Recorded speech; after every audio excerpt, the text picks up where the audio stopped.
And ahead of the National Day weekend, we look at some of those involved in this year's parade, including the only volunteer in the SAF Military Band and another volunteer who has been training for months to keep the crowds on their feet.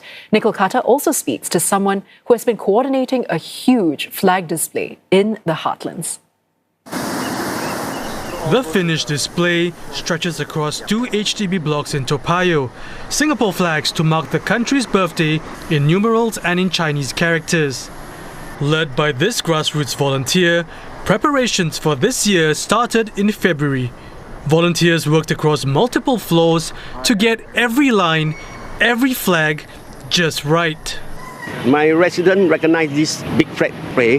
Whenever they go out, they will tell their friends, they even WhatsApp, take photo, share with their friends that this is a flag that we put up by our RN, Then even some senior, when they go out, they coming back, they'll tell the taxi driver, send me back to the big number. It's a project that has continued every year since 2015, when Singapore celebrated its 50th birthday. Mr. Ong says through trial and error, they have learned how to secure the flags, so these remain taut in the face of gusty winds and heavy downpours. This year, the team also shared their expertise with another neighbourhood, spreading the National Day spirit a little further. This Polytechnic students' role at the National Stadium energize the audience, encourage participation, and basically create a lively atmosphere throughout. She's among hundreds of show motivators, training for months.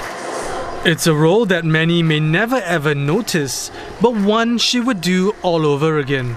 When you're looking at the audience and you see everybody smiling and singing very loudly, the energy is something that actually comes very naturally.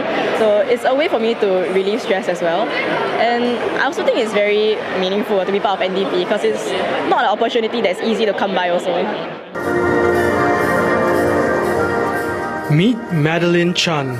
The new citizen's previous role at NDP's included doing security checks and being an usher.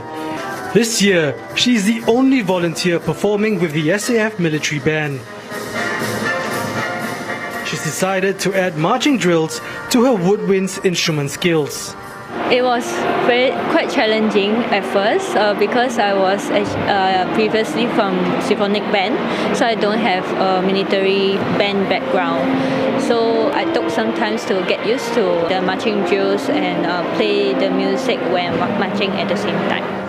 Their names may never be announced, but they are among thousands of volunteers doing their bit to celebrate a special birthday in the best way possible.